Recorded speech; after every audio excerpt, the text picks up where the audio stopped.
Hello everyone, स्वागत है आप सबका एक बार फिर से मेरे यूट्यूब चैनल पे। माई सेल्फ सुरुचि सिंह। और आज हम लोग देखेंगे पर्यावरण और हम का ये जो मेरा है ये तीसरा वीडियो है। इसमें हम लोग डिस्कस कर रहे हैं चैप्टर नंबर 3 को, और क्लास 5 की ये बुक है एनवायरनमेंट साइंस की।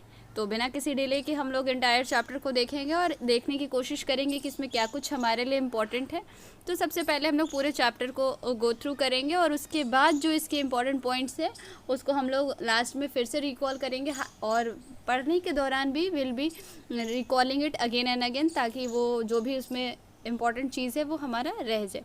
तो अगर बात करें चैप्टर नंबर 3 की, तो चैप्टर का नाम है हमारा बीजों का बिखरना। और चलिए देखते हैं हम लोग चैप्टर क्या कहता है।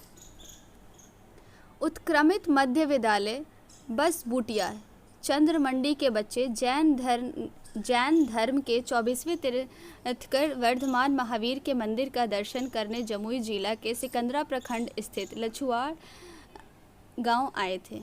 सबसे पहला लाइन ही हमारे लिए इम्पोर्टेंट है, वो ये कि हमारा जो जैन धर्म के 24वें तीर्थंकर कौन थे, तो वर्धमान महावीर। ठीक है, किस जगह का जिक्र किया गया है, मतलब कि ये कहाँ पे है, तो उसके लिए हम लोग को याद रखने की ज़रूरत है, जमुई जिला में। क्लियर है। आगे बढ़ेंगे तो प्रखंड भी दिया हुआ है सिकंदरा, जो कि हमारा लछुआड़ गांव। क्लियर है यहाँ तक। इसे जैनियों का एक मिनट, इसको इरेज करना होगा, वेट अ मिनट। इसे जैनियों का एक समूह भगवान महावीर की जन्मस्थली मानता है। सभी बच्चे मंदिर प्रांगण में घूम रहे थे, तभी ईला की नज़र मंदिर की दीवार पर गई। वहाँ पीपल का एक छोटा सा पौधा दिख रहा था। उसने कहा, दीवार पर पीपल का पौधा कैसे उग आया? सब लोग दीवार पर उगे पीपल के पौधे को देखने लगे। ईशु ने कहा, हमारे घर की चहारदीवारी पर भी इसी तरह से कुछ पौधे उगे हुए हैं।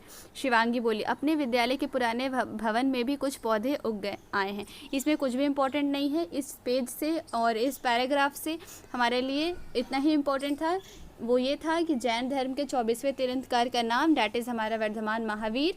ये मंदिर हमारा कहाँ स्थित है, तो जमुई के सिकंदरा में। ठीक है, गांव कौन सा है? लछुआड़। आगे बढ़ेंगे। शिवांगी ने शिक्षिका से पूछा, पेड़ पौधे दीवारों पर कैसे उग आते हैं? शिक्षिका ने कहा, जब किसी पेड़ पौधे का बीज किसी भी तरह से कहीं पहुंच जाता है तो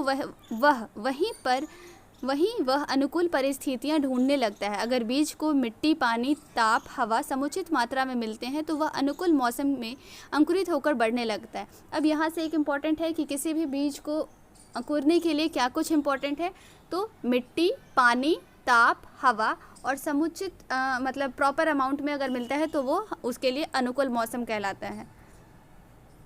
ठीक है, आगे बढ़ेंगे। ईरा बोली, पौधों के बीज इधर उधर कैसे चले जाते हैं? शिक्षिका ने कहा, भिन्न पौधों के बीज भिन्न भिन्न तरीके से इधर उधर जाते हैं। किसी बीज को हवा उड़ाकर ले जाती है तो कोई पानी में बहकर कहीं चला जाता है। कोई बीज अपने फलों के फटने के बाद बिखर जाता है तो किसी बीज को पशु पक्षी एक स्थान से दूसरे स्थान पर ले जाते हैं। मनुष्य भी अपनी आवश्यकता अनुसार बीजों को नियंत्रित तरीके से बिखेरता है। यहाँ पे हम लोगों को बीज बिखरने का जो भी तरीका है वो सबको डील किया, समझाया है कि किस तरीके से हमारा बीज एक जगह से दूसरे जगह जा सकते हैं। इंग्लिश में जिसे आप पॉलिनेशन कहते हैं, तो पूरा का पूरा चैप्टर उसी पे यहाँ पे डिपेंडेंट है। आगे बढ़ेंगे। ईरा बोली, पौधों के बीजों का एक स्थान से दूसरे स्थान पर जाने का राज क्या है? शिक्षिका बोली, इसे जानने के लिए आइए पहले विचार करें कि अगर किसी पेड़ पौधे जैसे इमली या नींबू के सारे बीज उसके पेड़ के नीचे ही गिर जाएं तो क्या होगा? ईशु, सभी बीज उग जाएंगे। शिवांगी, नहीं, कुछ ही बीज उगेंगे। ईरा, कोई बीज नहीं उगेगा। ईरा, अगर बीज उगेंगे भी तो वे बढ़ नहीं पाएंगे और मर जाएंगे। शिक्षिका, बच्चों आप सभी ने बहुत बढ़िया उत्तर दिया है। पेड़ पौधे तभी वृद्धि कर पाते हैं जब उन्हें पर्याप्त स्थान, हवा, पानी, मिट्टी और सूर्य का प्रकाश आदि मिलता हो। अभी मैंने आपको ऊपर में बताया कि अगर क्वेश्चन हमारा आता है कि किसी भी पेड़ पौधे को ग्रो करने के लिए क्या क्या इंपॉर्टेंट है, तो वहाँ पे प्रॉपर प्लेस होना चाहिए, हवा होनी चाहिए, पानी होनी चाहिए, मिट्टी होना चाहिए और सनलाइट होना चाहिए, तभी वो हमारा पौधा कोई भी ग्रो करेगा। पौधों के बीजों को ये सब आसानी से उपलब्ध हो सके, इसलिए वे अपने मातृ पौधे से, मतलब कि मदर प्लांट जो है हमारा, बिखर कर दूर दूर चले जाते हैं। इससे पेड़ पौधों की प्रजाति सुरक्षित रहती है, उनका विस्तार होता है। बीजों को एक स्थान से दूसरे स्थान तक जाने को बीजों का बिखरना कहा जाता है। अगर सारे के सारे पौधे के बीज उसी पौधे के नीचे गिरेंगे तो वहाँ पे उनका प्रॉपर ग्रोथ नहीं हो पाएगा, क्योंकि उनको प्रॉपर नरिशमेंट नहीं मिल पाएगा, कंपटीशन हो जाएगा। लिमिटेड अमाउंट ऑफ सॉइल और जो भी फर्टिलिटी है वहाँ की, वो उस पर कमी आ जाएगी, जिसकी वजह से कि बीज का पॉलिनेशन होना, एक जगह से दूसरे जगह जाना, बिखरना काफ़ी ज़्यादा इम्पॉर्टेंट रोल प्ले करता है, ताकि वो अपनी प्रजातियों को सुरक्षित रह सके। इशू: दीदी, बीजों के बिखरने के बारे में हमें विस्तार से बताइए। तरह तरह के से बिखरते बीज। अब ये जो पॉलिनेशन है ये किस किस अलग अलग तरीक़ों से हो सकता है, तो चूँकि ये स्टैंडर्ड 5 का बुक है तो उनके अकॉर्डिंगली लेवल को दिया गया इसमें, बट आपके लिए कुछ यहाँ पे फैक्चुअल्स क्वेश्चंस बन सकते हैं, तो हम लोग उसी को देखने की कोशिश करेंगे। शिक्षिका: बीज अपनी संरचना के आधार पर अपने बिखरने का माध्यम चुनते हैं। आइए समझें कि किस तरह से के बीज अपने बिखरने हेतु कौन से माध्यम का उपयोग करते हैं। चटक कर बिखरने वाले बीज। कुछ पौधों के बीज सरसों के दाने की तरह छोटे छोटे और गोलाकार होते हैं। वे फलियों के सूखकर फटने के बाद बिखर जाते हैं। हरसिंगार या गुल मेहंदी के बीज फटकर या चटककर बिखरते हैं। अब यहाँ से हमारा क्वेश्चन आ सकता है कि फटकर या चटककर बिखरने वाले बीज मतलब किस में पाए जाते हैं, तो हमारा आंसर हो जाएगा हरसिंगार और गुल मेहंदी। क्लियर है? चटककर बिखरने वाले बीज का क्या मतलब है, तो वैसे पौधे जिनकी फलियां सूख जाती हैं और हटने के बाद ये इनके जो बीज होते हैं वो बिखर जाते हैं चटककर, इसको हम लोग कहते हैं चटककर बिखरने वाले बीज। जैसे हमारा किसके किसके में पाया जा सकता है ये, तो सरसों हो गया, हरसिंगार हो गया और गुल मेहंदी हो गया। आगे बढ़ेंगे।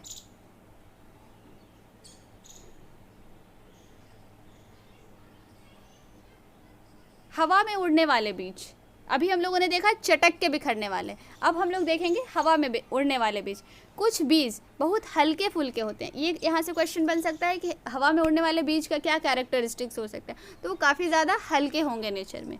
उनके चारों ओर रोए होते हैं या पंख की तरह पतली झिल्ली होती है। ये हवा में उड़कर दूर दूर पहुँच जाते हैं। कैरेक्टरिस्टिक्स में याद रखिएगा, पहला हल्के फुल्के होते हैं, चारों ओर रोए होते हैं या पंख की तरह पतली झिल्ली होती है।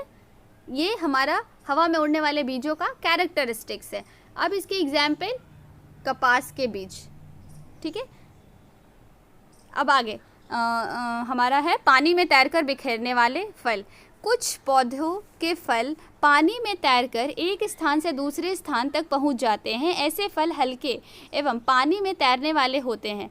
कमल एवं कुमुदनी के पौधे के फल पानी में बहते हुए ही एक स्थान से दूसरे स्थान पर पहुंचते हैं। फल के सड़ गल जाने से बीज बिखर जाते हैं। पानी में तैरकर ये पहुंचने वाले बीज कौन कौन से हो गए, कमल हो गया हमारा और कुमुदिनी के बीज। क्लियर है? इस पेज में हमारे लिए दो इम्पॉर्टेंट पॉइंट था, एक कि हवा में उड़ने वाले बीज जो कि हमारा कपास दिया गया है बुक के अकॉर्डिंग चले तो, और पानी में देखें तो कमल और कुमुदिनी। आगे बढ़ेंगे। जानवरों की सवारी मतलब कि एनिमल के थ्रू। बीजों के बिखरने में पशु भी महत्वपूर्ण भूमिका निभाते हैं। गोखरू की तरह कांटेदार बीज या कुछ घास के बीज पशुओं के शरीर से चिपककर एक स्थान से दूसरे स्थान पर चले जाते हैं। अब जानवरों की सवारी करने वाला बीज या जानवरों की हेल्प से बीजों का एक जगह से दूसरे जाना किस में पाया जाता है, तो वो हमारा आंसर हो जाएगा गोखरू। या फिर क्वेश्चन इस तरीके से भी पूछा जा सकता है कि गोखरू के बीज किस चीज़ की सहायता से एक जगह से दूसरी जगह जाते हैं, तो हमारा आंसर हो जाएगा जानवरों की सहायता से। ठीक है। पक्षियों द्वारा बिखराव। कुछ पौधों के बीज चिपचिपे होते हैं। अब पहला जो पक्षी के द्वारा जो हमारा बीज बिखरेगा उसका कैरेक्टरिस्टिक्स, तो वो चिपचिपे नेचर के होंगे, मतलब स्टिकी होंगे। जब पक्षी इनके फलों को खाते हैं तब ये बीज उनकी चोंच पर चिपक जाते हैं। पक्षी जब किसी अन्य जगह जाकर चोंच से बीज को छुड़ाते हैं तो ये बीज नई जगह पर पहुंच जाते हैं।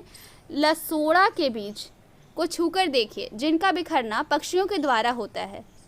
क्लियर है? कौन सा बीज? लसोड़ा। लसोड़ा के बीज पक्षियों के द्वारा। ये बहुत ही छोटे छोटे पॉइंट है, लेकिन ये आपके लिए काफ़ी ज़्यादा इम्पोर्टेंट है। नेक्स्ट, कई फल ऐसे होते हैं जिन्हें पक्षी बीज सहित खा जाते हैं। फल तो उनके पेट में पच जाता है किंतु बीज नहीं पच पाते। मल या बीट के साथ ये बीज बाहर निकल जाते हैं। ये जहाँ गिरते हैं वहीं अनुकूल परिस्थितियों में अंकुरित हो जाते हैं। अब ये सारा कुछ एग्जाम्पल है हमारा जो कि पक्षियों द्वारा बिखराव करते हैं, जैसे कि हमारा पीपल हो गया, बरगद हो गया और अमरूद हो गया। आगे बढ़ेंगे। बीजों का बिखरना न केवल पौधों की प्रजातियों को हजारों वर्ष से बचाकर रखने में सहायक रहा है, बल्कि इससे अलग अलग जगहों पर रहने वाले मनुष्यों को भी उपयोगी फल फूल वाले पौधे मिलते रहे हैं। प्रकृति भी बीजों के बिखरने में सहायता पहुंचाती है तथा उनके बिखरने हेतु बीजों में उपयुक्त अनुकूलता भी उत्पन्न करती है। बस इतना ही था हमारा इस चैप्टर में। तो क्या कुछ इम्पोर्टेंट था वो हम लोग एक बार रिकॉल कर लेते हैं वापस से। तो सबसे पहले अगर बात करें तो हमारा था फर्स्ट पेज में ही जैन धर्म के 24वें तीर्थकर कौन थे? ये वर्धमान महावीर। क्लियर है? कहाँ के थे ये? मंदिर कहाँ पे स्थित थी? जमुई में। प्रखंड सिकंदरा, गांव लछुआरा। आगे जब हम लोग बढ़े तब हम लोगों ने देखा कि बीज का जो चटकना होता है वो क्या होता है। तो जब हमारे पौधे के फलियां सूख जाती हैं और सूख के जब हट जाते हैं तो इसके बाद इसके बीज जो होते हैं वो बिखर जाते हैं। उसी को हम लोग चटक के बिखरने वाला बीज कहते हैं। चटक के बिखरने वाले बीज में हम लोगों ने देखा था एग्जाम्पल किसका किसका?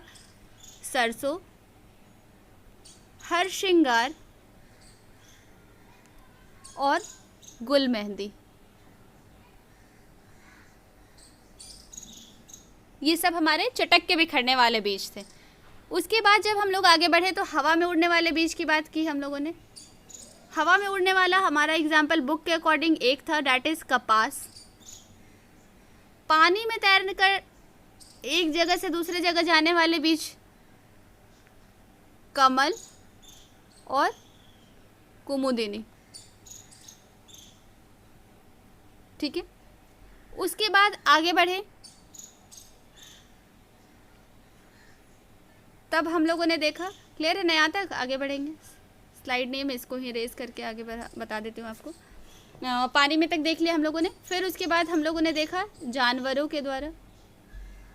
जानवरों की सवारी करने वाली अगर की बात करें तो हमारे बुक में मेंशन है गोखरू। ठीक है। नेक्स्ट हमारा पक्षियों द्वारा में हम लोगों ने देखा तो हमारा एक था लसोड़ा, बरगद, पीपल और अमरूद। ठीक है। तो इतना कुछ था हमारा इस चैप्टर में। मैंने आपको पूरा चैप्टर भी दिखा दिया, पढ़ के भी सुना दिया और जो भी इम्पोर्टेंट मुझे लगा मैंने आपको बता दिया। बाकी आप अपना चैप्टर देख सकते हैं कि क्या है नहीं है। आई होप कि आपको ये वीडियो अच्छी लगी हो और आपको ये लिए थोड़ी भी हेल्पफुल रही हो। मिलते हैं नेक्स्ट वीडियो में, तब तक के लिए हैव अ ग्रेट डे है। Thank you so much.